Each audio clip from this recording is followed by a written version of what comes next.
Долго време си мислев дали да воопшто се кандидирам за председател, бидејќи минатогодишниот председател тој даде оставка.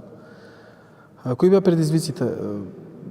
Потекнувам од некое семејство кое што секогаш биле поврзани со организација, музеологија, уметност. Нели јас и моето живење кое што не беше овдека долги години, имав горе-доле сличната дејност бидејќи имав галерија. Убавото тоа е што ќе бидете на, ајде да го наречам символично, на кормилото на една организација која што сепак зад себе има годинава 70 годишен јубилеј. Има многу што да се направа таму, многу нови проекти, многу нови освежувања, да се досредат некои работи кои што не биле средени. И некако се зафатив со еден таков ангажман, оној сјај да се обидам јас, не велам дека моите претходни колеги не се обидувале да му го вратат сјајот на длум, бидејќи знаеме дека друштвото веќе неколку години е малку во една летаргична состојба. Така некако си дадов за задача да се обидам, да ги поправам малку работите, да му го вратиме сјајот на друштвото, да едноставно повторно сите ние, ликовни уметници, се обединиме и имаме каде тоа да го правиме и нели имаме зошто. Длум само по себе бренд на македонската културна сцена, но внатре не постојат бретовите како изложба, зимски салон и така натаму. Што значи нивното продолжување? Еминентни, можам да кажам, кои што дел од нив Министерството за култура ги зема како релевантни доколку освоите на нив награда, тоа да се вклучи или да биде дел од оној потребен документ за да добиете национална пензија.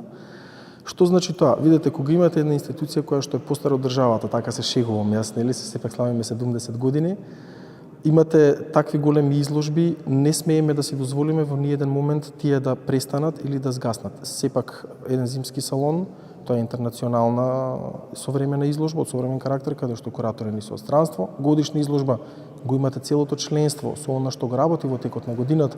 Имаме експериментален цртеж, длум графика која што постоеше досега, имаше некои 36 изданија, ако не се лажам, од годинава добива еден нов лик.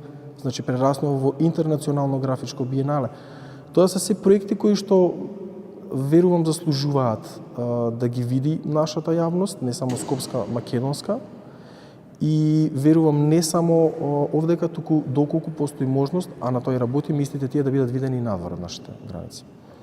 Споменавме членството, големите изложби, големите манифестации, во членството меѓу основачите и оние што се сега актуелни, постојат многу големи за македонската и не само за македонската културна сцена.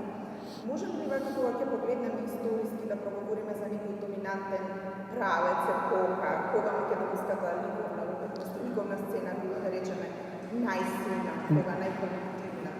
По мене од она што јас го имам видено низ сликите и нели како што велите низ историјата, мене лично најубав оној период ми е се некаде 60-70 години од македонското сликарство. Апсолутно тука имаме една плејада на уметници, самиот пристап кон уметноста е поинаков, самиот третман, самата филозофија, духот, енергијата што тие внесувале во нивните уметнички дела е нешто сосема поинако од она денеска, што е сосема нормално. Нели, тоаш биле години 60-ти, 70-ти, ајде, 80-ти, 90-тите веќе почнуваме со едни нови правци, денеска 2000-тите имаме она современа ликовна сцена во Македонија, секоја по себе си има своја тежина.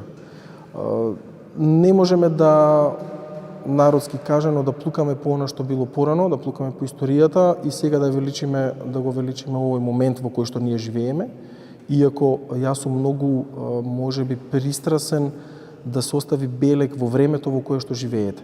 Од историјата можеме да црпиме, има многу убави елементи, има многу убави нешта да се црпат, но сметам дека со една убава трансформација и со една убава ликовност можеме сето тоа да го вметнеме или да го нели окарактеризираме во ова нашето време во кое што ние живееме денеска. Имате голямо искуство со работа надвор во Македонија, со добир од светската, да речеме, култура и ликовна сцена. Каква е македонската според во денешно современата ликовна сцена? ќе кажем ете чисто една анегдота, не само од денешка, него и од малку порано на отварањето на мојата галерија која што имав тогаш во Париз, во меѓу колекцијата која што имам, каде што го имам и Дали, значи имаме и една, ги земав сите оние што ги имавме овдека како колекција слики, тоа се токму тој период 70-ти, 60-ти, 70-ти и рани 80-ти години. Значи една убава колекција од некои 15 на слики. Колегите галеристи кои што влегуваа, сите ме честитаа, убаво имаш графика од Дали, за мене тоа беше нешто сосема големо, знаете како да стигнете до Дали да го имате, сепак, иако се наоѓа тој во Париз, но сите се вртеа и ме прашуваа чиви се овие слики, зборувам за оние нашите на македонските автори од тој период, сакајќи тие да ги купат. Што ми е доволен репер на тоа дека ние сме имале во минатото, а дури и денеска имаме добра ликовна сцена во Македонија. Не имаме други проблеми, имаме проблеми со тоа како да се изнесе таа сцена, како да се презентира таа сцена. Ги имаме оние проблеми на она што се нарекува надвор финиширање на изложбата, сето тоа да биде направено совршено, сето тоа да биде направено добро, сето тоа да биде проследено со некој добар доследен маркетинг. Имаме што да покажеме. Значи, една од оние работи, токму поради која што јас се заангажирав да бидам претседател на ДЛУМ, е тоа да се обидеме да ги изнесеме нашите работи надвор, да ги види нашето сликарство, да види јавноста надвор.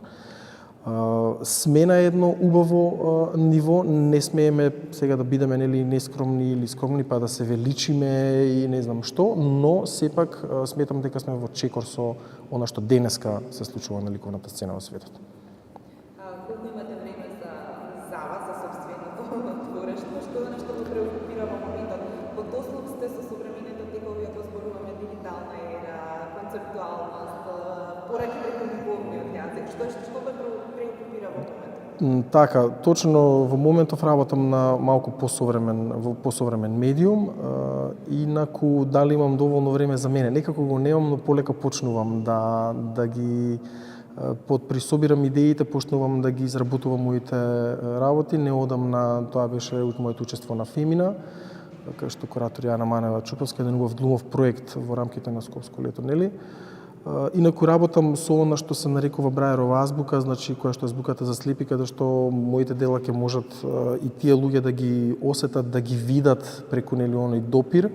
Тоа се работи за современи дела, релјефни, верувам дека публиката ќе има можност да ги види следната година, бидејќи сега сум во двумица дали изложбата да ја подготвам за следната година или да ја оставам за 2018-та. Би било убаво кога би имал малку повеќе време. Јас сум графичар по вокација, но сепак е малку современиот медиум, не сум ја заборавил графиката, апсолутно не. И таа ја работам кога имам време, но овој современиот медиум малку повеќе ме влече.